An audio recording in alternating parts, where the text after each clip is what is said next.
No fue el sonido de las sirenas lo que rompió el silencio de la tarde, sino la voz áspera y cargada de autoridad que cortó el aire justo detrás de su hombro. Mateo se congeló, con una caja de madera pulida en sus manos, el regalo de cumpleaños para su padre.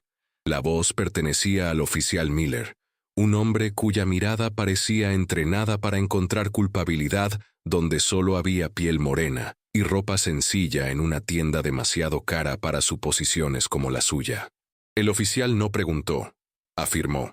Le dijo que vaciara sus bolsillos sobre el mostrador, con un tono que convertía una petición en una sentencia. Mateo sintió el calor de la humillación subir por su cuello, una marea ardiente que contrastaba con el frío metálico de las esposas que pronto sentiría. A su alrededor, las miradas de los otros compradores se clavaban en él, una mezcla de curiosidad, miedo y, en algunos, una tácita aprobación del espectáculo. Nadie intervino. Él era una anomalía, una ecuación que no cuadraba en el pulcro decorado de la opulencia suburbana, y el oficial era la solución simple y brutal. Mateo no se resistió. Levantó las manos lentamente, un gesto que había practicado en su mente 1000 veces, un ballet de supervivencia transmitido de generación en generación. Su silencio no era sumisión, sino una forma de ira contenida, una fortaleza interna que el oficial no podía ver ni entender. Mientras sentía la presión en su espalda y el clic definitivo de las esposas, su mente no se centró en el miedo, sino en la ironía.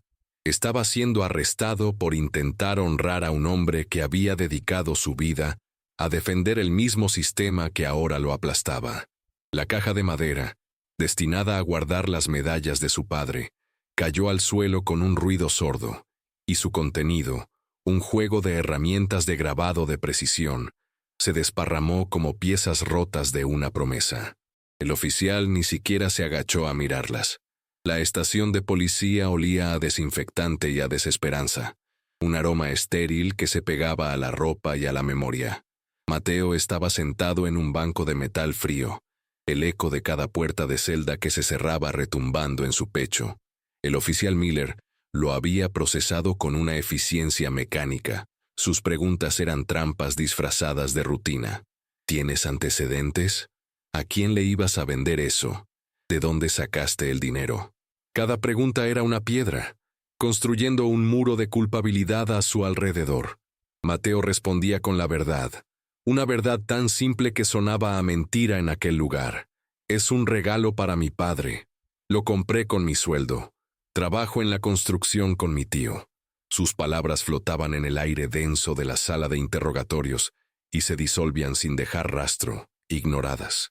Podía sentir la frustración del oficial creciendo con cada respuesta honesta, como si su calma y su negativa a encajar en el molde del criminal que Miller había preconcebido fuera una ofensa personal.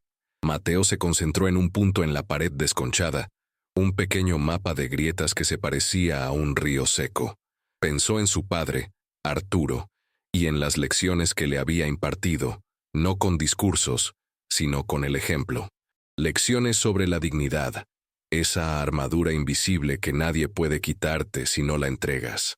La gente verá lo que quiere ver, mijo, le había dicho una vez su padre, mientras limpiaba sus botas del ejército con una dedicación casi religiosa. Tú solo tienes que saber quién eres. Eso es todo lo que importa cuando el ruido se acaba. El ruido ahora era ensordecedor.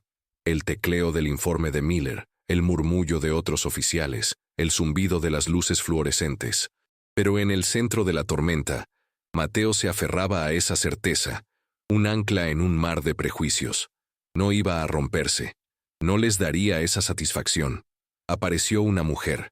Se presentó como la abogada Ramírez, una defensora pública con ojos cansados que parecían haber visto todas las versiones de esta misma historia.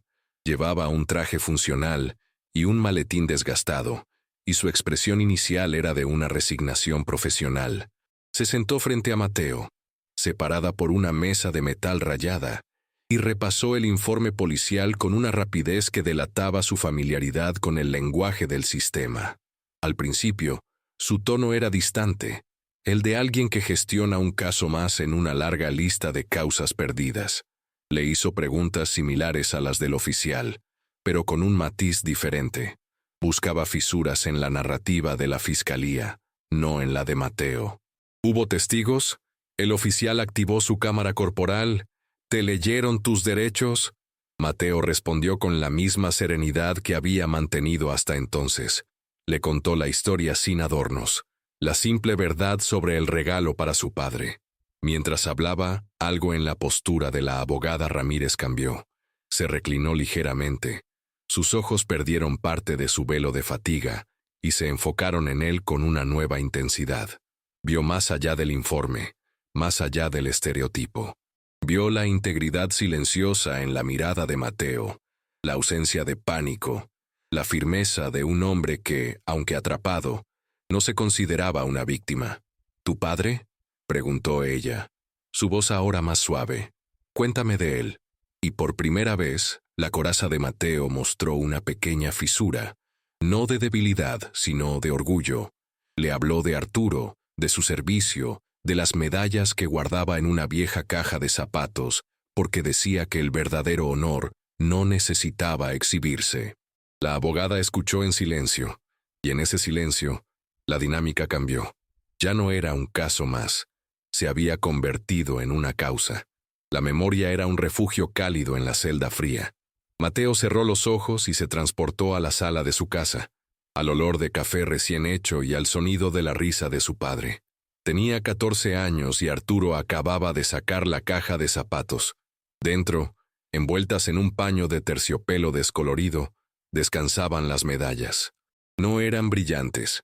El tiempo y el descuido deliberado les habían robado el lustre. Arturo tomó una, la del corazón púrpura, y la sostuvo en la palma de su mano callosa. «Esta no es por ser valiente, mijo», le dijo, su voz grave y suave. «Es por estar en el lugar equivocado, en el momento equivocado y sobrevivir. La verdadera valentía es lo que haces después». Mateo recordaba cómo su padre nunca hablaba de la guerra en términos de heroísmo. Hablaba de camaradería, de deber, de la promesa que le hizo a su país. Un país que a menudo no sabía cómo corresponderle. Le enseñó a Mateo que el patriotismo no era ondear una bandera, sino construir una comunidad, ser un buen vecino, trabajar duro y, sobre todo, mantener la cabeza alta sin importar quién intentara agachársela. El uniforme te da respeto, pero no te hace respetable, le explicó Arturo una vez, mientras veían un desfile en la televisión. El respeto se gana aquí, dijo tocándose el corazón, con tus acciones, con tu palabra, con cómo tratas a los que no tienen nada. Esa era la herencia de Arturo, un legado no de riqueza material, sino de una riqueza moral inquebrantable. Y era por eso que el regalo era tan importante. No eran solo herramientas de grabado, era una forma de decirle a su padre que había escuchado, que había aprendido. Era una promesa de que Mateo construiría un estuche digno para esos símbolos de sacrificio. Un estuche que reflejara el honor que su padre le había enseñado a valorar por encima de todo. La sala del tribunal era un espacio diseñado para intimidar. La madera oscura, los techos altos y la bandera imponente detrás del estrado del juez Harrison creaban una atmósfera de poder solemne y aplastante. Mateo, vestido con un traje prestado por la abogada Ramírez, se sentía como un actor en una obra que no había ensayado. A su lado, la abogada proyectaba una calma feroz, sus notas ordenadas, su mirada fija en el fiscal, un hombre joven y ambicioso que presentaba el caso del Estado con una convicción que rayaba en el celo. El fiscal describió a Mateo como un elemento sospechoso, usando frases como comportamiento evasivo y presencia incongruente, para pintar un cuadro de criminalidad inminente que solo la intervención proactiva del oficial Miller había logrado frustrar. Cada palabra era una distorsión, una pequeña muerte para la verdad. Mateo escuchaba, sintiendo el peso de la narrativa del sistema caer sobre él. Era una historia simple, fácil de creer para el jurado, cuyos rostros eran un mar de expresiones indescifrables. Vio al oficial Miller sentado detrás del fiscal, con la postura recta y la mandíbula apretada, un pilar de rectitud autopercibida. No había malicia en su rostro, solo la certeza inquebrantable de tener la razón, una certeza más peligrosa que el odio. La abogada Ramírez se inclinó hacia Mateo y le susurró: «Respira, solo escucha. La verdad tiene su propio peso». La tensión en la sala era casi física, una presión que se acumulaba con cada formalidad legal. Mateo se obligó a enderezar la espalda, a emular la dignidad de su padre. No podía controlar la historia que contaban sobre él, pero podía controlar cómo la soportaba. Y en ese pequeño acto de resistencia, encontró una pizca de poder. El oficial Miller subió al estrado. Su uniforme estaba impecable.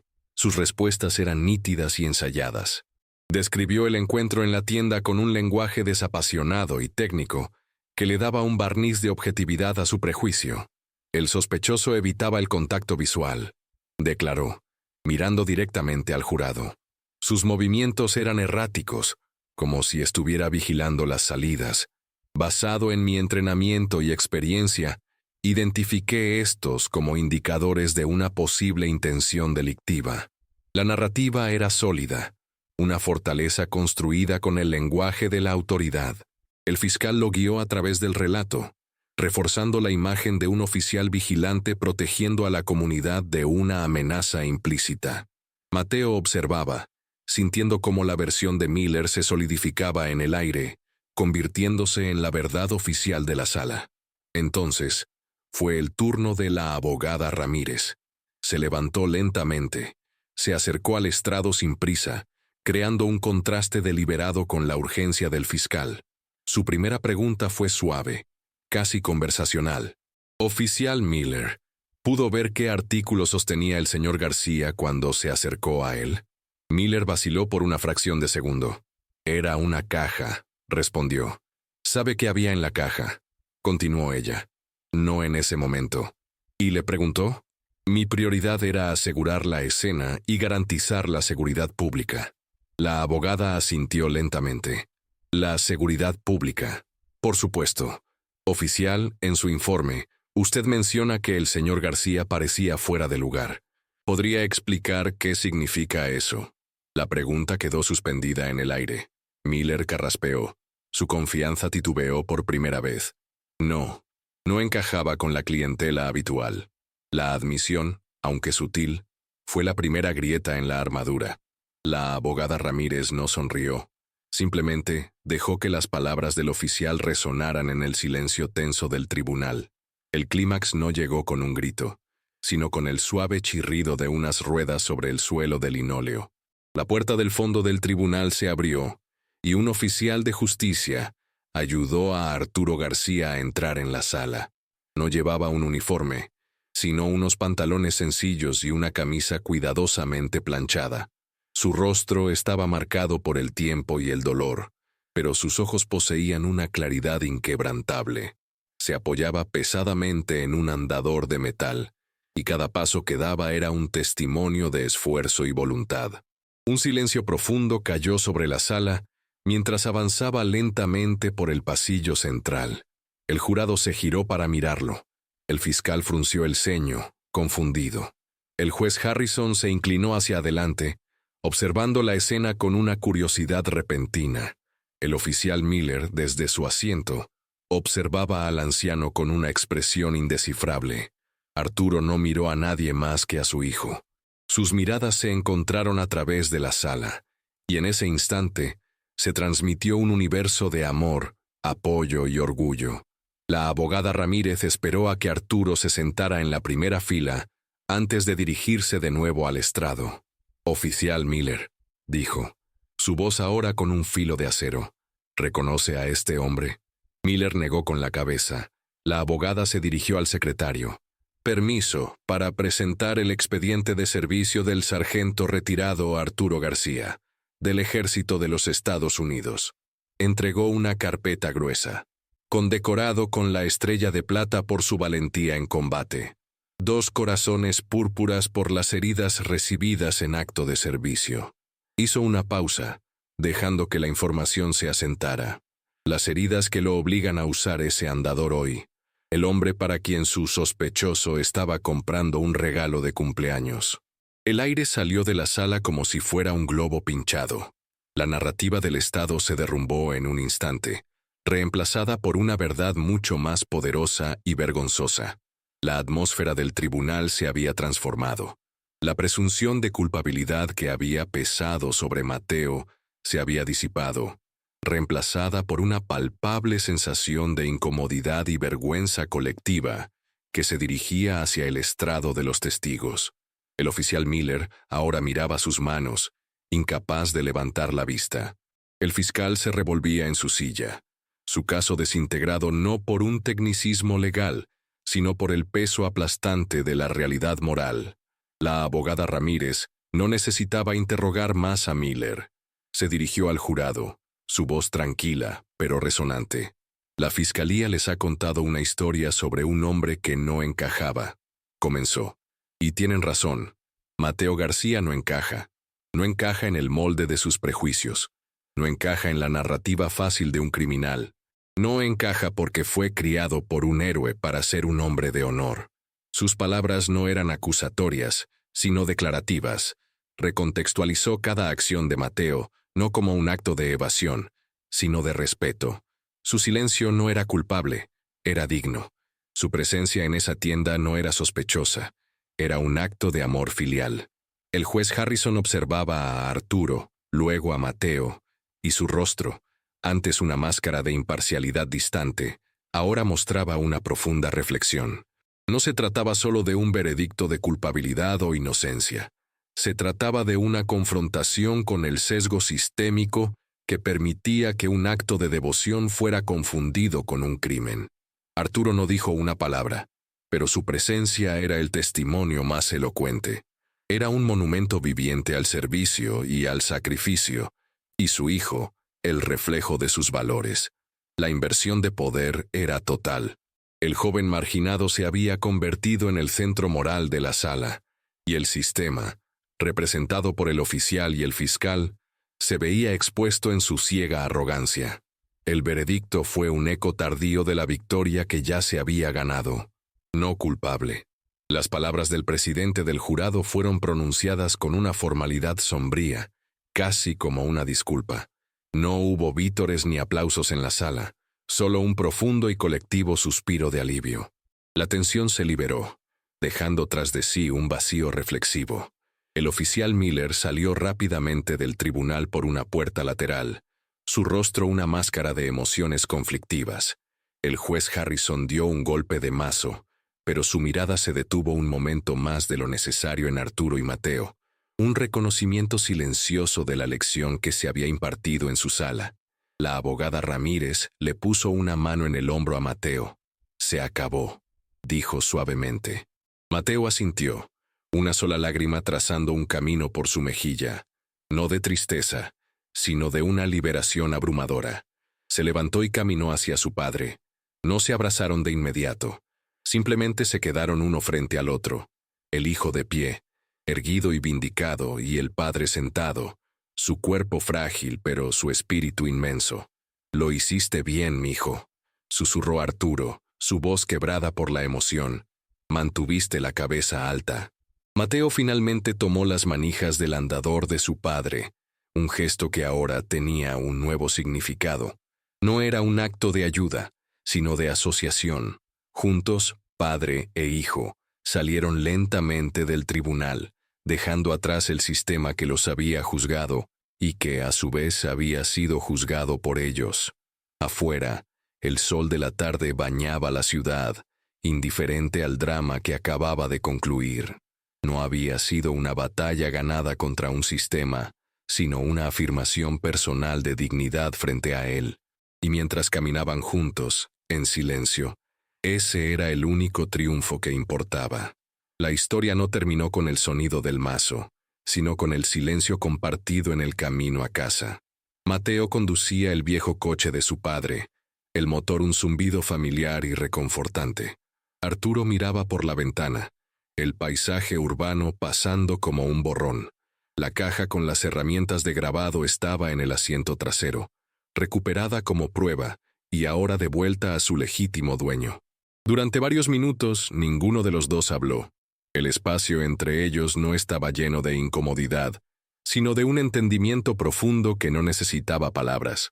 Finalmente, Arturo se giró hacia su hijo. «Esa abogada», dijo. «Es una buena mujer». Mateo asintió. «Sí, lo es». Hubo otra pausa, más corta esta vez. «¿Tienes hambre?», preguntó Arturo. La pregunta era tan normal, tan mundana, que casi hizo reír a Mateo. Después del torbellino de acusaciones, humillación y vindicación, todo se reducía a lo básico. El cuidado, la familia, una comida compartida. «Mucha», respondió Mateo, su voz firme por primera vez en días. No hablaron más del juicio, ni del oficial, ni de la injusticia. No era necesario. Habían enfrentado la tormenta y habían salido del otro lado, no ilesos, pero intactos en su esencia. Al llegar a casa, Mateo ayudó a su padre a salir del coche y lo acompañó adentro. La casa los recibió con su familiaridad acogedora. Más tarde esa noche, Mateo tomó la caja de madera y las herramientas de grabado. Se sentó a la mesa de la cocina, la misma donde su padre le había mostrado las medallas tantos años atrás, y comenzó a trabajar, no con ira ni con resentimiento, sino con una concentración tranquila y un propósito renovado. Estaba construyendo algo más que un estuche.